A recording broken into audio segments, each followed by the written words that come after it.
Morning and hi again, welcome back to Island Mama. So today we're in Crestview Hotel. This is us here. Today is September 1st in the morning. We are back on our road trip again. We have approximately 4 hours 20 minutes ahead of us before we reach our next destination. However, we will be sightseeing. As you know, the temperature to this morning is 5 degrees. It does not feel like 5 degrees. It actually feels like 12 because it's not that cold, but it's very refreshing. Stay tuned for more. Let's address a little issue here because we have been on the road for 2 days now. Driving, the first day was 7.5 hours or so, and then yesterday was maybe 5.5 hours. Let's address some situations here. So babe, hello. I would like to know, how is your stamina like? How do you feel for being on the road for so many hours? I'm fine. I exercise a few little tips that I've learned along the way that makes it very comfortable to put in a fair amount of hours without getting very tired. And one of them, I use cruise control extensively, and that way I could relax my leg muscles, which are large muscles, and when relaxed they can revitalize you. When tired, you can become very tired because they're large muscles. So I use cruise control, that way I can vary my leg position back and forth, give it a little stretch, tense it and so forth, and relax my calves. That's one thing. And the other thing is a lot of airline pilots, in order to sit and fly an airplane for an extended period of time, what they do is occasionally they'd bring one of their arms or both of their arms, one at a time, and sit it on their thighs. That way the shoulder muscles are relaxed. So I go from left to right and relax one arm at a time by placing it on my thigh, and that keeps that in check. So I keep in a good head position as well, relaxed and so forth. Those are probably the main. I like that. This is great tips for those who are doing long road trips. How about the mileage? How are we doing in terms of gas efficiency and stuff like that? Another true experiment. I believe other vehicles may differ, but in general I think it's a concept that might apply to most vehicles.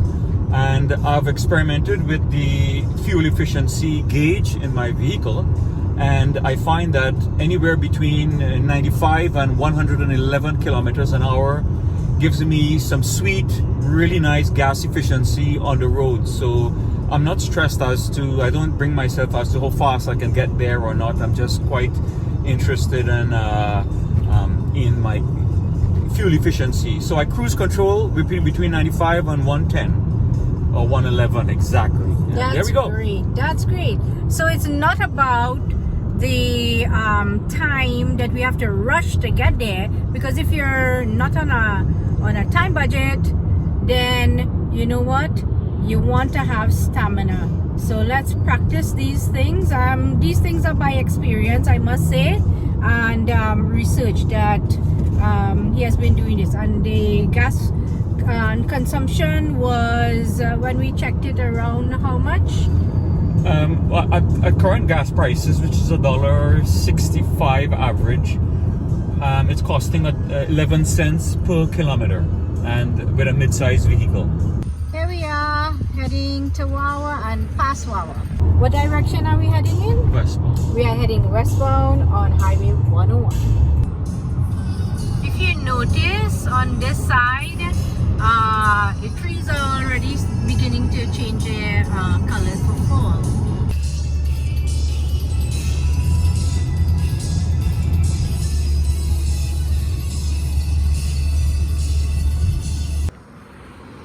And just off the 101, as we're in Wawa, here is your beautiful, famous duck. Is it a duck? Is it a goose? You tell me. So you see that maple leaf there with 17? That represents the Trans-Canada Highway. So we head south to exit the town of Wawa, and then it will direct us onto the Trans-Canada Highway, which is northwest. Quick bend. You know what I like about these highways? Well, there's something called rumble strips. Do you know what rumble strips are?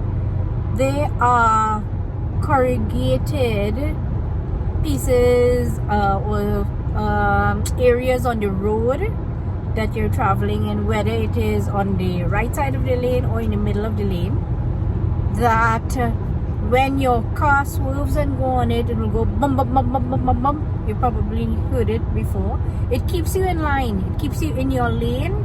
It helps you. It brings you away, because if you sleep on the wheel, you know, or start to fall asleep, you can't sleep. But if you start to fall asleep on the wheel and your car starts to swerve on it, then it may wake you up or something like that, you know. So you will get that awareness. You're off the lane, so you come back in lane. You know, I think it's a great thing that they did here. Makes you safer. It's now 4:27. We left Crestview at around 11 a.m. We stopped by in Wawa. We spent a lot of time there. But you will find this on the side of the road as you proceed. And this is Lake Superior streaming under this bridge, which is called Little Pick River Bridge. Just 30 minutes away from our motel now.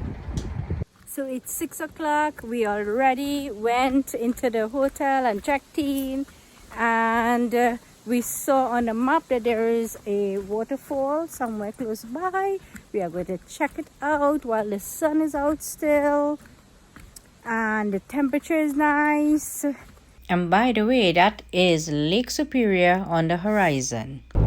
And this is our room at Red Dog Inn, costing $139. One important thing to note is that everywhere closes at 5 to 6 p.m. Recap for day number 3. We left at 11 a.m., reached at 6 p.m. with stopping in between. Did 413 kilometers and hotel cost $139. Follow and subscribe. Catch me on the next video.